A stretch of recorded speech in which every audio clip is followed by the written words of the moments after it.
دونوں کے اندر ہے.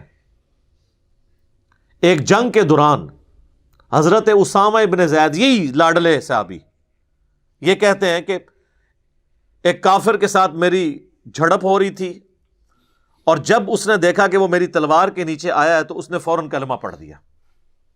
اب کلمے کا تقاضا یہ تھا کہ حضرت اسامہ اسے قتل نہ کرتے، کیونکہ وہ تو مسلمان ہو گیا تھا.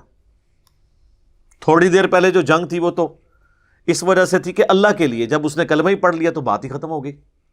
صحیح مسلم میں حدیث ہے کہ اسلام قبول کرنا پچھلے کے سارے گناہوں کو معاف کر دیتا ہے.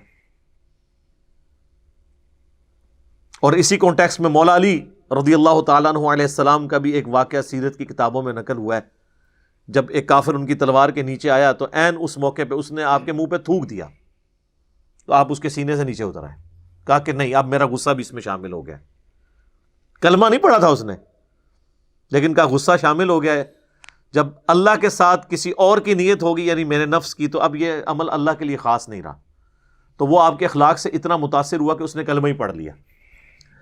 اس نے تو کلمہ پڑھ لیا، لیکن سیدنا علی کو آج تک ہم جب ان کا نام لیتے ہیں نا تو ہم کیا کہتے ہیں؟ کرم اللہ وجہ الکریم.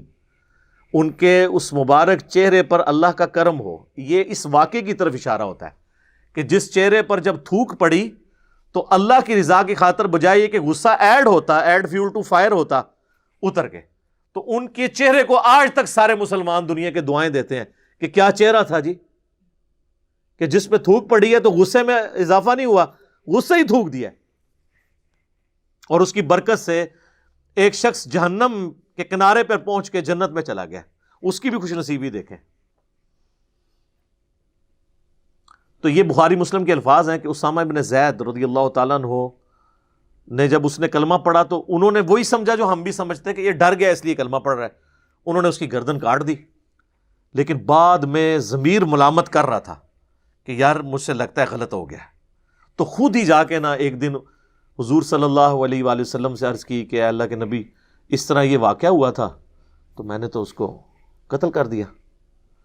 تو آپ علیہ السلام غصے میں آ گئے. آپ نے فرمایا جب اس نے کلمہ پڑھ دیا تھا تو پھر بھی تو نے اسے مار دیا؟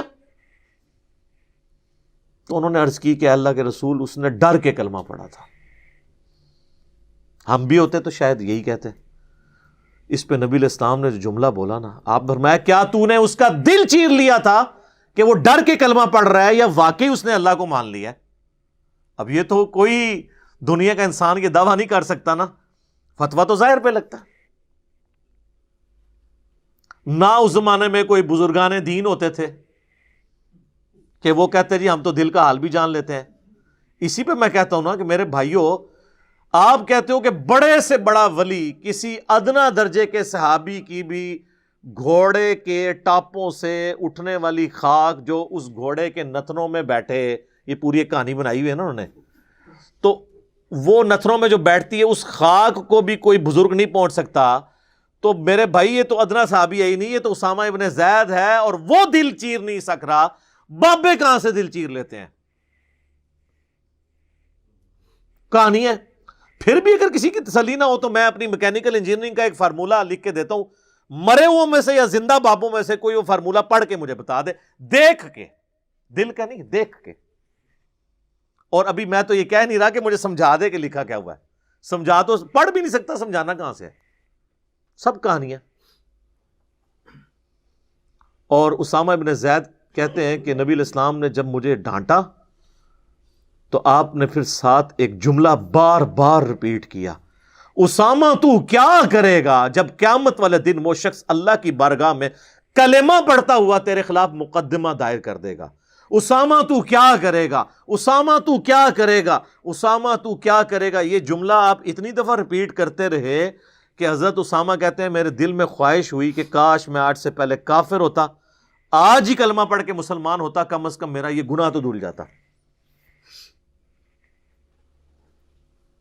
کاش رسول اللہ خاموش ہو جاتے جو بار بار جملے کو ریپیٹ کر رہے تھے.